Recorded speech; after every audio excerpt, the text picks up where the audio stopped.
The Norwich High School for Girls opened its doors at Churchman House in the city centre in 1875, moving 2 years later to the Assembly House, where it remained for over 50 years.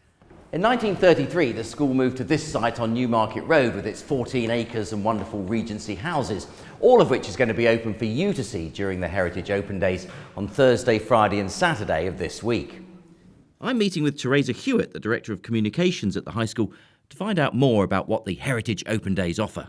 We are absolutely thrilled to be open. It's the first time ever for the Heritage Open Days for us, and we hope for it to be a long-term thing that we'll do every year.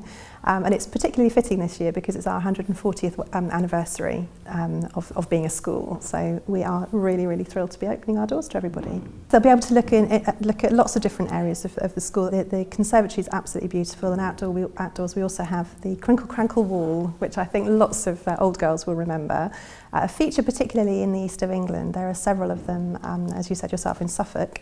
And the Crinkle Crankle wall is an absolutely beautiful feature of the gardens. We have 14 acres, and obviously people can have a look around those acres as well. I'm imagining that it would be very useful if some of the old girls who come back can feed you information about some of the rooms. Yeah, absolutely. We have some beautiful stained glass windows in some of the rooms, and I'm sure there are stories behind those pictures on the stained glass, and we'd love people to come along and let us know if they have any information or any stories that they are aware of that have been lost in the annals of time. Over the 3 days of the Heritage Open Days, there'll be a wide variety of our archives open for kind of public viewing, and I've brought a selection here for us to look at today, Chris. What's this picture of?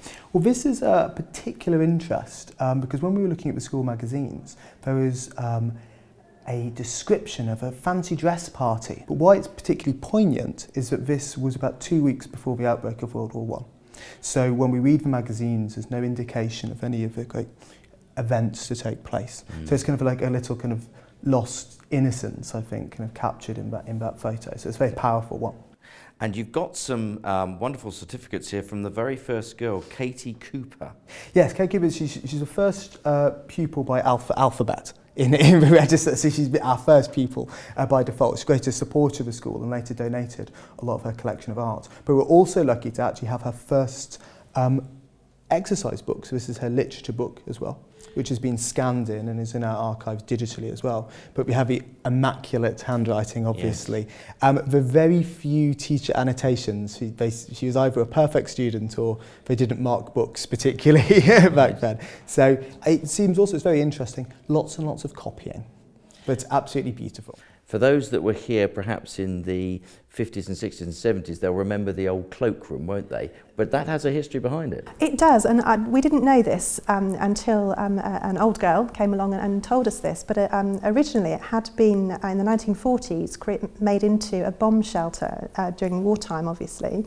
We had no idea, we just thought it was the old dark cloakroom, and nobody really wanted to spend much time in there. A lot of opportunity to look inside the houses during the open days on Thursday, Friday, Saturday, but also outside in the gardens as well. Absolutely, we have lovely lawns, some wooded areas, lots of walkways that old girls particularly will remember, but it's a beautiful place for any visitor to come and walk around, and there are 14 acres open, all of it's open for people to see.